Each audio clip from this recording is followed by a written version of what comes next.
கர்த்தராகிய இயேசு கிறிஸ்துவின் நாமத்தினாலே காருண்ய நேரம் நிகழ்ச்சிக்கு உங்களை அன்போடு கூட வாழ்த்துகிறேன், வரவேற்கிறேன். மகிமை டிவி நேயர்கள் அனைவருக்கும் என் அன்பான வாழ்த்துக்களை தெரிவிக்கிறேன். இந்த காருண்யம் நேர நிகழ்ச்சியானது ஒவ்வொரு வாரமும் நமக்கு ஆசீர்வாதத்தை கொண்டு வருகிறது என்று சொல்லி கர்த்தருக்குள்ளே நம்புகிறேன்.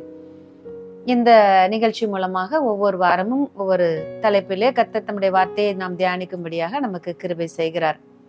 இந்த ஆண்டின் துவக்கத்திலிருந்தே நாம் இயேசு கிறிஸ்துவை குறித்ததான அநேக காரியங்களை நாம் தியானித்து கொண்டு இருக்கிறோம். இயேசு கிறிஸ்துக்குள்ளே தங்கியிருந்த ஆவியானவர் நமக்குள்ளும் இப்பொழுது தங்கி இருக்கிறார் என்று சொல்லி நாம் அறிந்திருக்கிறோம். இந்த ஆவியானவரை கொண்டு நாம் இந்த உலகத்திலே எப்படி இயேசுவை குறித்து ஒரு நோக்கத்தோடு பிதா அனுப்பி அந்த நோக்கத்தை செய்து முடித்தாரோ, அதுபோல இந்த ஆவியானவரை கொண்டு இந்த உலகத்திலே நம்மை அனுப்பின நோக்கத்தையும் செய்து முடிக்க பிதாவானவர் சித்தமுள்ளவராய் இருக்கிறார். அவர் நம்மை குறித்து ஒரு பூரண திட்டத்தையும் நிச்சயத்தையும் உடையவராய் இருக்கிறார். நீங்கள் யாரும் வீணர் அல்ல, நீங்கள் யாரும் கிறிஸ்துவுக்கு முன்பதாக குறைவுள்ளவர்கள் அல்ல, நீங்கள் யாரும் திட்டமிடாமல் இந்த உலகத்துல இல்ல, திட்டத்தோடு தேவனுடைய பரிபூர்ண திட்டத்தோடு இணைக்கப்பட்டவர்கள் தான் நீங்கள் ஒவ்வொருவரும். ஆகவே இந்த நிகழ்ச்சியை நாம் பார்க்கும் பொழுதே கேட்கும் பொழுதே கர்த்தர் தம்முடைய அனாதி தீர்மானத்தை திட்டத்தை நம்மை கொண்டு செய்ய வேண்டிய காரியங்களை செய்யும்படி நமக்கு கற்றுத் தருவாராக. ஒவ்வொரு நாளும் சந்தோஷமாக வாழ வேண்டும் என்று கர்த்தர் விரும்புகிறார். இந்த நாளிலே நான் என்னுடைய சந்தோஷத்திலே இருந்தேனா, இந்த நாளிலே தேவன் என்னை குறித்து இந்த உலகத்துல அனுப்பின நோக்கத்தை நான் செய்து முடித்தேனா என்று சொல்லி ஒவ்வொரு நாளும் நாம் நம்மையும் நம்முடைய வாழ்க்கையையும் தேவ சித்தத்தோடு இணைத்து பொருத்தி கொண்டவர்களாக வாழும்படி கர்த்தர் நம்மை அழைக்கிறார். இந்த நாளிலே நாம் ஒரு வார்த்தையை தியானிக்கலாம். கிருபையை போக்கடிக்காதே என்பது இந்த நாளுக்குரிய தியானம். கிருபை தேவன் நமக்கு கொடுத்திருக்கிற கிருபையினாலதான் நாம் இன்னைக்கு ரட்சிக்கப்பட்டிருக்கிறோம். ஏசப்பாக்கு பிள்ளைன்னு சொல்லிட்டு இருக்கிறோம், உரிமை கொண்டாடிட்டு இருக்கிறோம். அவரை அப்பா பிதாவே என்று கூப்பிடத்தக்க புத்திர சுபிகாரத்தை பெற்றவர்களா இருக்கிறோம்.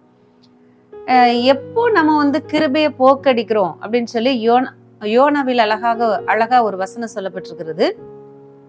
வீண் மாயைகளை பற்றி கொண்டிருக்கிறவர்கள் தங்களுக்கு வரும் கிருபையை போக்கடிக்கிறார்கள் என்று சொல்லி. அப்போ மாயை நம்ம பற்றி கொண்டிருப்போம்னா கிருபையை நம்ம போக்கடிக்கிறவங்களா இருப்போம். கிருபையை நம்ம பற்றி கொண்டு இருக்கிறவங்கன்னா நிச்சயமா ஒரு மாயையான ஒரு வாழ்க்கையை வாழ மாட்டோம். இத நம்ம கிருபை நம்ம கிருபை அப்படிங்கிற வார்த்தையை நம்ம கேள்விப்படும் போதே எல்லாமே கிருபை தான் அப்படின்னா நம்ம எதுவுமே செய்ய வேண்டாமா அப்படின்னு தான் முதல்ல ஒரு கேள்வி வரும். எல்லாமே கிருபை தான் செய்யுது அப்படின்னா நம்ம எதுவுமே செய்ய வேண்டாமா அப்படின்னு. ரட்சிப்புக்காக நம்ம எதுவுமே செய்ய வேண்டியதில்லை. ஏன்னா இயேசு தம்முடைய ரத்தத்தினால இந்த விலை மதிப்பில்லாத மிகப்பெரிய ரட்சித்தை, இவ்வளவு பெரிய ரட்சிப்பை நமக்காக சிலுவையில சம்பாதித்து வைத்து விட்டார். இது முற்றிலும் இலவசம். நாம விசுவாசிக்க வேண்டியதுதான். இயேசு கிறிஸ்து எனக்காக சிலுவையில பலியானார், என் பாவ தோஷம் நீங்கிறதுக்கு அவர் தன்னுடைய ரத்தத்தை சிந்தினார் அப்படிங்கிற ஒரு விசுவாசம். ஆகவே இயேசு கிறிஸ்துவின் சிந்தப்பட்ட குற்றமற்ற ரத்தம் என் பாவத்தையும் என் பாவமுள்ள சரீரத்தை ஆத்துமாவை எல்லாத்தையும் சுத்திகரிக்குது. ஆகவே இயேசுவின் ரத்தம் சகல பாவங்களை நீக்கி என்னை சுத்திகரிக்கிறது அப்படிங்கிற விசுவாசத்துக்குள்ள நம்ம வர்றதுக்கு நம்ம ஒண்ணுமே செய்ய வேண்டியதில்லை. இது இலவசம். கிருபையினாலே விசுவாசத்தை கொண்டு ரட்சிக்கப்பட்டீர்கள். இது உங்களால் உண்டானதல்ல, இது தேவனுடைய கிஃப்ட், இது தேவனுடைய ஈவு, இது இலவசம். நாம விசுவாசிக்க வேண்டியது மட்டும்தான், நம்ப வேண்டியதுதான். இயேசுவுடைய ரத்தம் எனக்காக எல்லா பாவத்தையும் சாபத்தையும் நோயையும் எல்லா துர்க்காரியங்களையும் துர்ச்சிந்தைகளையும் எல்லாத்தையும் சுமந்து தீர்த்து விட்டது. இயேசுவின் ரத்தம் என்னை சுத்திகரித்திருக்கிறது. நான் நீதிமான் அல்ல, இயேசுவின் ரத்தம் என்னை நீதிமான் ஆக்கி இருக்கிறது. இயேசு பாவி அல்ல, ஆனால் நம்முடைய பாவங்கள் அவர் மேல சுமத்தப்பட்டு நம்முடைய பாவங்களுக்காக அவர் மரித்தார். ஆகவே நாம் நீதிமான்கள் அல்ல, சிந்தப்பட்ட அவருடைய ரத்தம் நம்மை நீதிமான்களாக்கி நம்மை கிறிஸ்துவின் நீதிக்குள் ஆக்கி இருக்கிறது. இப்படி நாம் விசுவாசித்து விட்டோம் என்று சொன்னால் நாம் மறுபடியும் பிறக்கிறோம். இதுதான் மறுபடி பிறக்கிற அனுபவம். அப்போ மறுபடியும் பிறந்த ஒவ்வொருவரும் யாருக்கு பிறந்தோம்? பிதாவாகிய தேவனுக்கு பிறந்தோம். அப்ப இது ஒரு மிகப்பெரிய கிருபை. அவர் அப்பா பிதாவே அப்படின்னு சொல்ற ஒரு பாக்கியத்தை நம்ம இலவசமா பெற்றுக்கொண்டோம். எப்படி பெற்றுக்கொண்டோம்? மறுபடியும் பிறந்த அனுபவத்தினால. இந்த மறுபடியும் பிறந்த அனுபவம் விசுவாசத்தினால இலவசமா நமக்கு கொடுக்கப்பட்டது. நம்ம எந்த கிரயமும் செலுத்தல, நம்ம எந்த வேலையும் இதற்காக செய்யல. இது முற்றிலும் இயேசு கிறிஸ்து சிந்தின கிரயத்தினால, முற்றிலும் இயேசு கிறிஸ்து சிந்தின ரத்தத்தினால நமக்கு இலவசமாய் கிடைத்தது. இது மிகப்பெரிய கிருபை. இதுதான் ஃபர்ஸ்ட் ஸ்டெப், என்ட்ரன்ஸ். நம்முடைய பாவம் மன்னிக்கப்பட்டு ஒரு புது சிருஷ்டியாய் நம்ம மாற்றப்படுகிறோம், மறுபிறப்பு அடைந்து விட்டோம். இதுக்கு நம்ம எதுவும் செய்ய வேண்டியதில்லை. இப்போ இந்த கிருபையை பெற்றுக்கொண்ட நாம் என்ன செய்யணும்? இந்த கிருபையை போக்கடிக்க கூடாது, மாயையை பற்றி கொள்ள கூடாது, கிருபையை போக்கடிக்க கூடாது என்று சொல்லி வசனம் சொல்கிறது. அப்ப கிருபையை போக்கடிக்கிறதுனா என்னது? நான் எந்த கிரியையும் செய்யாம, நான் எந்த கிரயமும் செலுத்தாம, இயேசுவின் ரத்தம் எனக்கு பாவ மன்னிப்பையும் மீட்பையும் வாங்கி கொடுத்து, இயேசுவை அப்பான்னு சொல்றதுக்கு, பிதாவாகிய தேவனை அப்பா பிதாவின்னு கூப்பிடுறதுக்கு ஒரு காரியத்தை எனக்கு செஞ்சு கொடுக்குதுன்னு சொன்னா, நான் என்ன வேணா செஞ்சுக்கிட்டே இருக்கலாம், நான் மனம் போன போக்குல வாழலாம், நான் எனக்கு தோன்றதெல்லாம் என் மனசும் மாம்சமும் விரும்புறபடியெல்லாம் நான் செய்யலாம் அப்படிங்கிற ஒரு முடிவுக்குள்ள வருவோம்னு சொன்னா, நம்ம மாயையை பற்றி கொண்டு கிருபையை போக்கடிக்கிறவங்களா இருப்போம். நான் என் சுய விருப்பப்படி செய்வேன். ஏசப்பா, அதாவது இந்த ரட்சிப்புக்குள்ள நீங்க வர்றீங்க பாத்தீங்களா, இந்த ரட்சிக்கப்படும் பொழுதே நம் கிறிஸ்து இயேசுவுக்குள்ளாக அவருடைய பரிசுத்த ஆவியினாலே அவருக்குள்ளாக முத்திரை போடப்படுகிறோம். அப்போ நமக்குள்ள இருக்கிற மனசாட்சியில கர்த்தருடைய ஆவியானவர் முத்திரை போட்டதுனால நமக்குள்ள இருந்து வழி இதுதான், இதுல நட, இதுதான் செம்மையான பாதை, வேதத்தின்படி உன்னை காத்துக்கோ, வாலிபன் தன் வழியை எதனால் சுத்தம் பண்ணுவான், நம்முடைய வசனத்தின்படி தன்னை காத்து கொள்கிறதுனால தானே என்று வேதம் சொல்லும் போது, வசனத்தின்படி உன்னை காத்துக்கோ, வசனம் உன்னை என்ன செய்ய சொல்லுதோ அதை செய்ய, வசனம் எதை செய்ய வேண்டாம்னு சொல்லுதோ அதை செய்யாத அப்படின்னு சொல்ற அந்த சத்தத்தை கேட்டு நடக்காம, ஏன் மனம் போல நான் ஊதாரித்தனமா என் ஃப்ரெண்ட்ஸோட சுத்துறது, எல்லாம் ஏன் நேரத்தையும் என் காலத்தையெல்லாம் விரயமாக்குறது, இப்படி நான் செலவிடுவேன்னு சொன்னா மாயையை பற்றி கொண்டு கிருபையை போக்கடிக்கிறோன்னு அர்த்தம். ஆண்டவருடைய வார்த்தை சொல்லுகிறது, வீண் மாயைகளை பற்றி கொள்கிறவர்கள் கிருபையை போக்கடிக்கிறார்கள். கிருபையின் ஆவி என்று சொல்லி ஆவியானவரே சொல்லப்பட்டிருக்கிறது. ஒரு முறை பாவ மன்னிப்பு அடைந்து அவருடைய ரத்தத்தின் அந்த விலை மதிப்பில்லாத அவருடைய ரத்த கிரியத்தினால மீட்கப்பட்ட நாம மறுபடியும் அந்த கிருபையின் ஆவியை நம்ம நிந்தித்தா, தேவனுடைய குமாரனை மறுபடியும் நாமே காலின் கீழ் மிதிக்கிறவர்களா இருக்கிறதுனால நாம் மறுபடி புதுப்பிக்கப்படுதல், நம்ம ஒரு தடவை மறுபடி பிறந்தோம்ல, நம்ம பிதாவுக்கு பிள்ளையா பிறந்தோம்ல, இப்போ எல்லாம் தெரிஞ்சதுக்கு அப்புறமும் நான் என் மனம் போல போவேன்னு சொல்லிட்டு கிருபைய மீறி நான் கிருபைய மாயை பற்றி கொண்டா, கிருபையை நிந்திச்சா, கிருபையின் ஆவியானவரை நிந்திச்சா, மறுபடியும் நம்மை புதுப்பிக்கிறது கூடாத காரியம் என்று சொல்லி வசனம் எழுதப்பட்டிருக்கிறது. நாம் ஒருத்தருக்கு இடரலா இருந்தா, யார் ஒருவன் ஒருத்தருக்கு இடரலா இருக்கிறானோ அவன் கழுத்துல எந்திரக்கல்ல கட்டி சமுத்திரத்தின் ஆழத்துல கொண்டு போய் அவனை அமிழ்த்தி போடுறது அவனுக்கு நலமாயிருக்கும் என்று சொல்லி இயேசு சொல்லி இருக்கிறார். உன் கண்ணோ உன் கையோ உனக்கு இடரல் உண்டாக்குனா அதெல்லாம் வெட்டி எரிஞ்சிரு, அதை பிடுங்கி எடுத்துரு அப்படின்னு சொல்லி ஆண்டவர் சொல்லி இருக்கிற. அப்படின்னா என்ன சொல்ற, அப்படியெல்லாம் நீ இந்த உலகத்துல வாழ்றத காட்டிலும் நீ கண்ணே இல்லாம கையே இல்லாம கூட வாழ்ந்துட்டு போயிடலாம் அப்படிங்கிற மாதிரி ஆண்டவர் அவ்வளோ ஸ்ட்ரிக்டா பேசியிருக்கிறார். ஒருத்தனுக்கு இடரல் உண்டாக நம்ம வாழக்கூடாது அப்படிங்கறத அவர் அவ்வளவு தெளிவா பேசியிருக்கிறார்.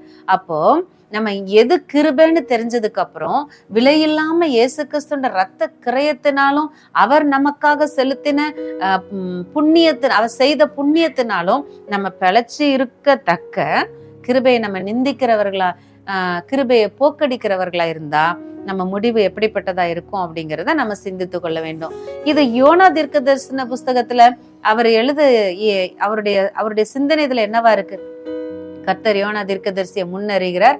முன்குறித்து அவருக்கு ஒரு டியூட்டியை கொடுத்து, நீ நினிவேக்கு போகணும், இன்னும் சில நாட்கள்ல அந்த நினிவே கவிழ்க்கப்பட போகுது, அவங்களுடைய மீறுதல் பாவம் பெரிதா இருக்கிறதுனால அது கவிழ்க்கப்பட போகுது, அதை குறித்து நீ அவங்களை எச்சரிக்கணும் ஜனங்களை அப்படின்னு சொல்லும்போது, அந்த இடத்துல யோனா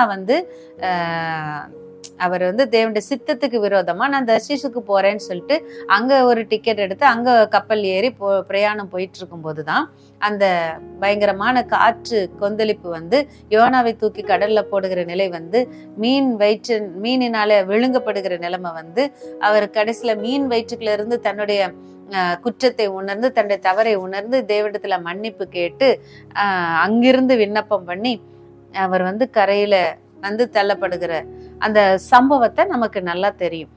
ஆக தேவன் ஒண்ணு செய்ய சொல்லும் போது நம்ம அதை செய்யாதபடி இன்னொன்னு செய்கிறவங்களா இருந்தா கூட நம்ம கிருபையை நம்ம நிந்திக்கிறவங்களா இருக்கோமா? தேவன் உங்களை ஒரு ஊழியத்துக்குன்னு அழைச்சிருக்கிறாரு. தேவன் உங்களுக்குன்னு ஒரு குறிப்பிட்ட வேலையை தந்திருக்கிறாரு.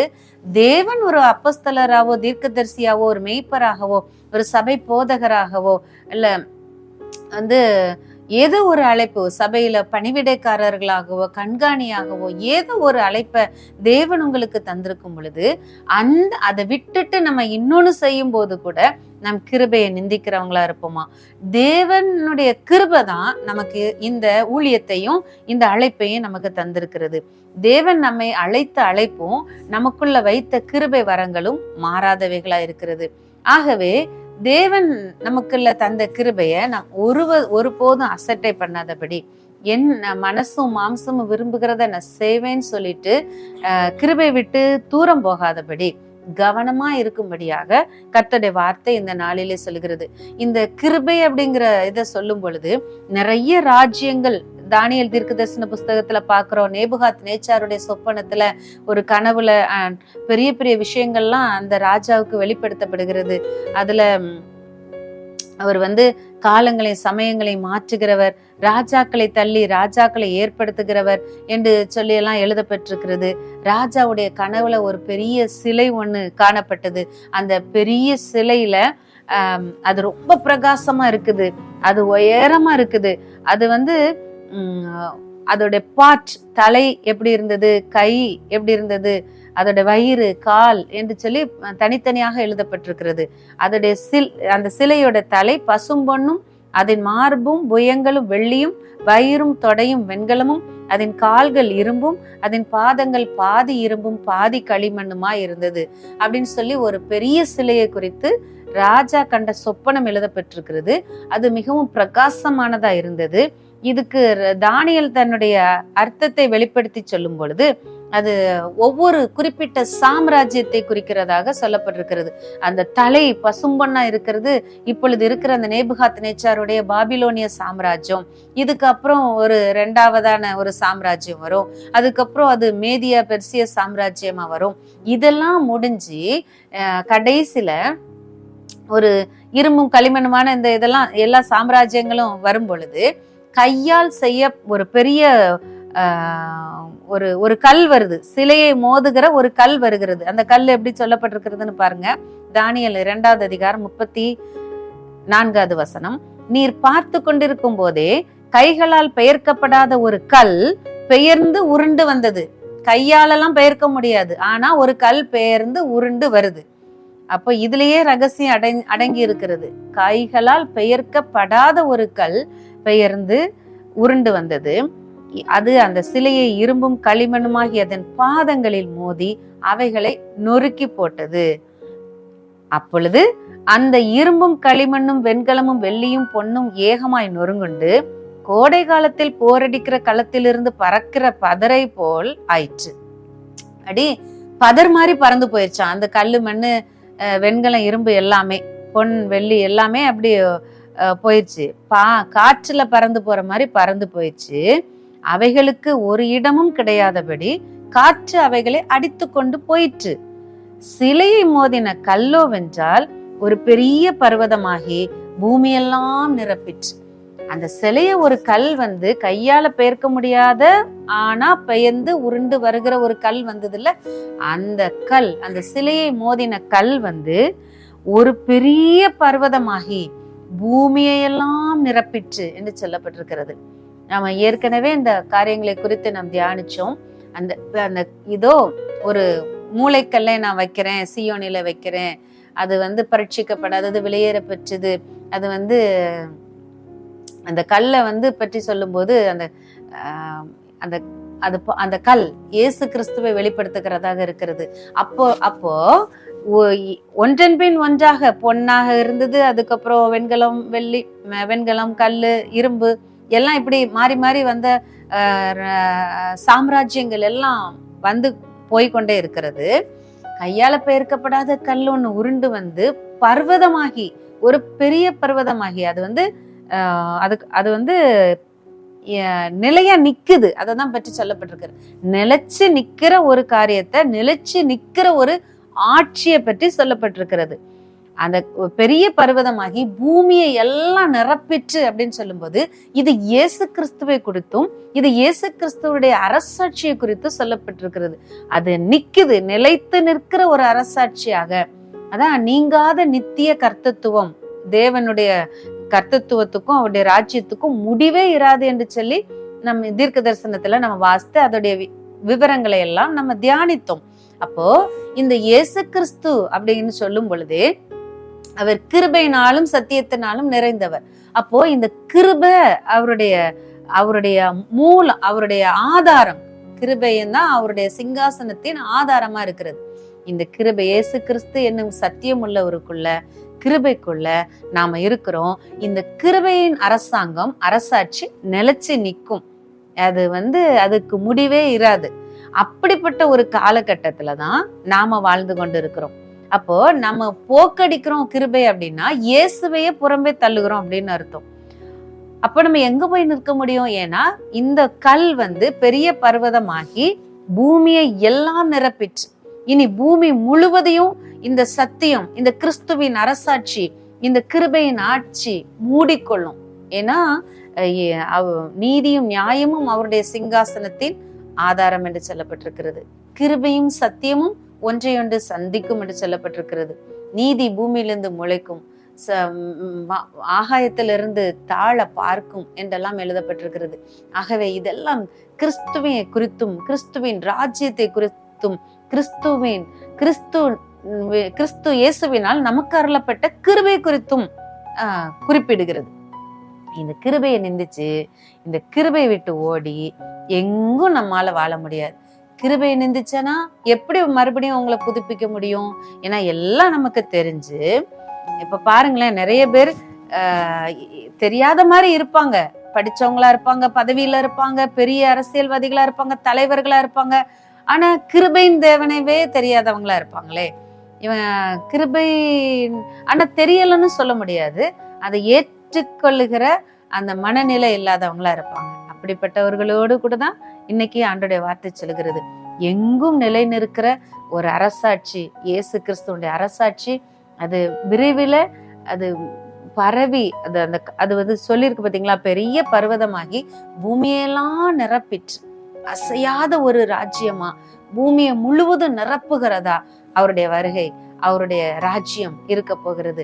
ஆகவே அந்த ராஜ்யத்திற்குள்ள வாழ அழைக்கப்பட்டிருக்கிற, இந்த சத்தத்தின் கீழ் இருக்கிற, இந்த சத்தத்தை கேட்டுக்கொண்டு இருக்கிற நாம் யாருமே இந்த கிருபையை போக்கடித்து இந்த கிருபையை விட்டு விலகி விடாதபடி ஜாக்கிரதையா இருக்கும்படி கர்த்தருடைய ஆவியானவர் நம்மோடு கூட பேசி கொண்டு இருக்கிறார். ஹல்லேலூயா. நீங்க தானியேல் புஸ்தகத்தை எடுத்து, தானியேலுடைய தீர்க்க தரிசனத்தை எடுத்து ஒவ்வொன்னா வாசித்து பாருங்க. அப்படியே ஃபர்ஸ்ட் பாபிலோன் அரசு எவ்வளோ பெரிய வல்லரசா இருக்குது. அதுக்கப்புறம் கீழ்த்தரமான, அதை விட கொஞ்சம் லெவல் கம்மி, லோ கிரேடு ஒரு ஆட்சி வருது. அது அடுத்தது வெண்கலமான மூன்றாவது ஆட்சி வருது. நாலாவது இரும்பு போல ஒரு ஆட்சி வருது. அதெல்லாம் தாண்டி கிறிஸ்துவின் ராஜ்யம் இந்த பூமியை எல்லாம் நிரப்பும், இந்த பூமியில நிலைத்திருக்கும். அது எந்தெண்டைக்கு மாறாததா, எந்தெண்டைக்கு நிலைத்திருக்கிறதா, நீங்காத நித்தியமான கர்த்தத்துவத்தை வெளிப்படுத்துகிறதா இருக்க போகுது. இந்த ஆட்சியில தான் நீங்களும் நானும் இயேசுவோடு கூட அரசாட்சியில இருக்க போறோம். அந்த வாழ்க்கைக்கு அநேக பரிசுத்தவான்கள் ஆயத்தமாக்கப்பட்டு எடுத்துக்கொள்ளப்பட்டிருக்கிறாங்க. மரணத்தை ருசி பார்த்திருக்காங்க. அவங்க எல்லாம் உயிர்த்தெழுதலுக்காக காத்து கொண்டிருக்கிறாங்க. இந்த பூமியில வாழ்ந்து கொண்டிருக்கிற நாம், ஏற்கனவே வாழ்ந்த பரிசுத்தவான்கள் இந்த ஒரு அரசாட்சிக்காக, இந்த ஒரு ஒரு ராஜ்யத்தை பார்க்கும்படியாக அவங்க எல்லாம் வெயிட் பண்ணிட்டு இருக்காங்க. ஆனா இந்த பூமியில வாழ்ந்து கொண்டு இருக்கிற நாம் இந்த கடைசி நாட்களிலே கடைசி காலங்களா இருக்கிறபடினாலே இந்த கிருபைக்குள்ளேயே இந்த கிருபையிலேயே நம்ம நிலைத்து நிற்கிற இந்த ஆட்சிக்குள்ளேயே இந்த பூமியில வாழும்படி ஒருவேளை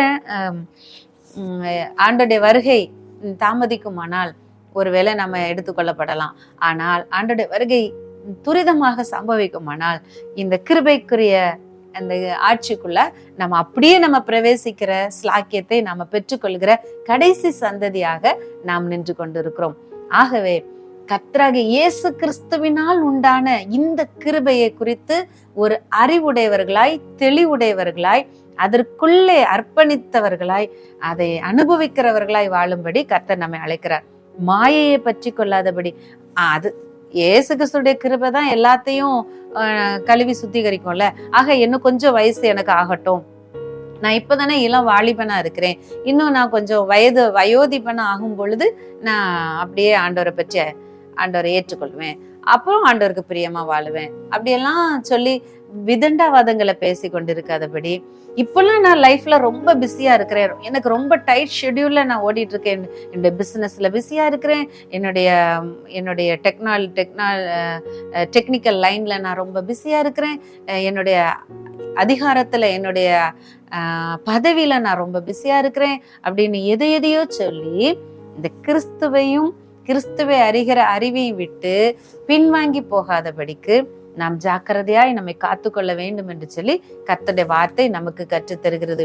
வீண் மாயையை நாம் பற்றி கொள்வோமானால் நமக்கு வருகிற கிருபையை நாம போக்கடிக்கிறவர்களா இருக்கிறோம் என்று சொல்லி யோனா 2வது அதிகாரம் 8வது வசனத்தை நாம் வாசிக்கலாம்.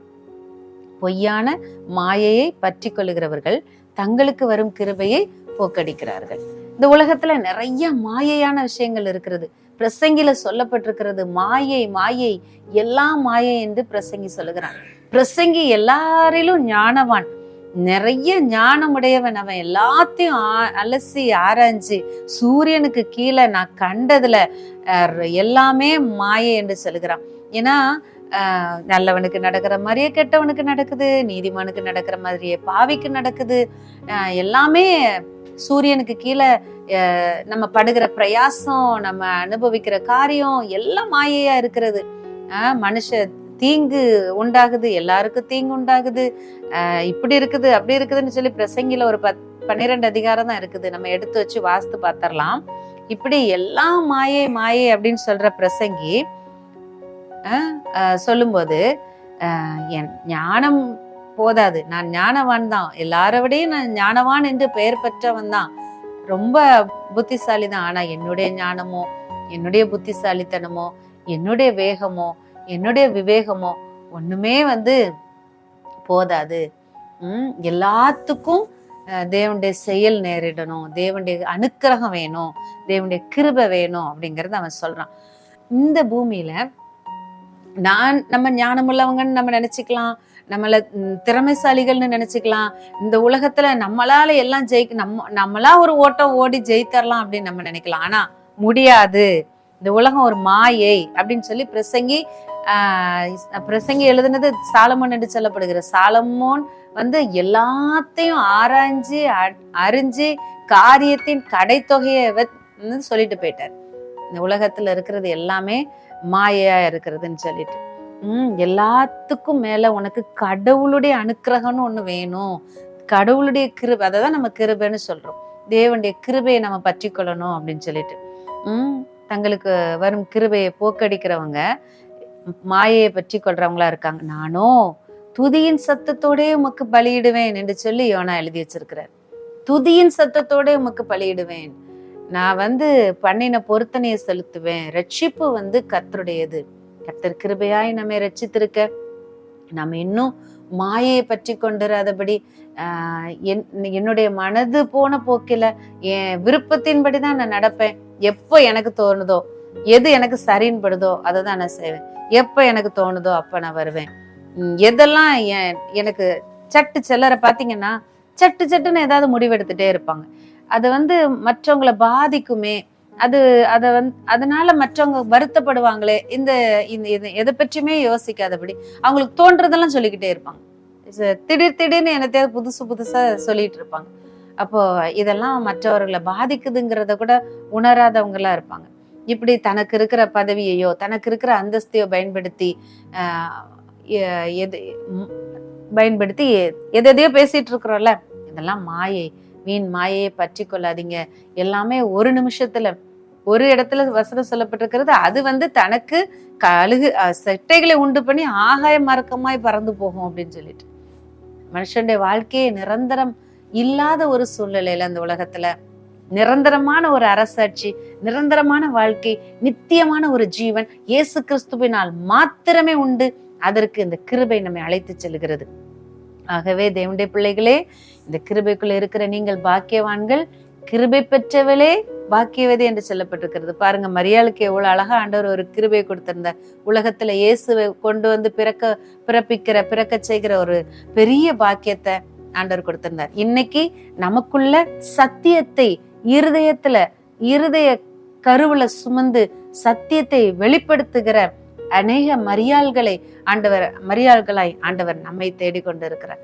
சத்தியத்தை இருதயத்துல சுமந்து அதை உலகத்துக்கு வெளிப்படுத்துகிற கிருபை பெற்றவர்களாய் கர்த்தர் நம்மை அழைத்திருக்கிறார். ஆகவே நீங்களும் நானும் சத்தியத்தை எடுத்துக்கொண்டு சத்தியத்திற்கு தூணும் ஆதாரமா இருந்து சத்தியத்தை குறித்து சாட்சி கொடுத்து சத்தியத்தை வெளிப்படுத்துகிறவர்களாய் இருக்கும் பொழுது நம் கிருபை பெற்றவர்கள் என்ற பெயருக்குள்ளாக நாம் வருகிறோம். ஆகவே இந்த கிருபை நம்மை முற்றும் முடிய, நம்ம ஆலயத்துக்கு போகிறது கிருபை, நம்ம வேதத்தை வாசிக்கிறது கிருபை, நம்ம முழங்கால் படிட்டு ஜெபிக்கிறது கிருபை, நம்ம தேவனை பற்றிக்கிற அறிகிற அறிவுல வளருகிறது கிருபை, நம்ம என்னெல்லாம் தேவனுக்கு பிரியமா என்னதை செய்கிறோமோ அத்தனையும் நம்மை செய்ய வைப்பதும் இந்த கிருபை தான். இந்த கிருபைக்காக தேவனுக்கு நன்றி செலுத்துவோமா? நாம் ஜெபிக்கலாம். அன்பின் பரலோக தகப்பனே, துதிக்கிறோம், ஸ்தோத்தரிக்கிறோம் அப்பா. ஆண்டவரே, எவ்வளவு அறிவு இருந்தும் ஆண்டவரே உம்முடைய கிருபையை அறியாதவர்களா இருந்தா ஆண்டவரே இந்த உலகத்துல நாங்க மிருகங்களை போலதான் இருக்கிறோம்னு சொல்லி எழுதப்பட்டிருக்கிறது. ஆண்டவரே, அழிவில்லாத உம்முடைய கிருபையை ஆண்டவரே அழிந்து போகிற அந்த மனுஷர்கள் அப்பா, அழிந்து போகிற உலகத்திற்காக ஓடி தெரியாதபடிக்கு அழிவில்லாத கிருபையை சொந்தரித்துக் கொள்ளும்படியாக ஒவ்வொருவரையும் நீர் உணர்வுள்ளவர்களாக்குவீராக என்று ஜெபிக்கிறோம். ஆண்டவரே, உமக்கு ஸ்தோத்திரம் அப்பா. கிருபையை போக்கடிக்கிறவர்களாக ஒருவரும் இருந்து விடாதபடி ஆண்டவரே, இவ்வளவு பெரிய கிருபைக்கு பாத்திரவனாய் தேவன் என்னை மாற்றினாரே என்று சொல்லி நன்றி அறிதல் உள்ளவர்களாய் துதியோட உமக்கு பலியிடத்தக்கதாக, உமக்கு ஸ்தோத்திரங்களை ஏறெடுக்கத்தக்கதாக ஒவ்வொருவருக்கும் உதவி செய்யுங்கப்பா. எஸ் லார்ட், உமக்கு ஸ்தோத்திரம் அப்பா. நீங்க திட்டமிட்டபடியே, நீங்க இந்த பூமியில தீர்மானம் பண்ணினபடியே உம்முடைய ராஜ்யம் வருவதாக, எங்களை கொண்டு உம்முடைய சித்தம் செய்யப்படுவதாக. உம்முடைய கிருபை இதை எங்களை கொண்டு செய்து முடிக்கிறதற்காய் ஸ்தோத்திரம். எங்களை தாழ்த்துகிறோம், இந்த கிருபைக்கு எங்களை அர்ப்பணிக்கிறோம். இயேசுவின் நாமத்தில் ஜெபிக்கிறோம் நல்ல பிதாவே, ஆமென்.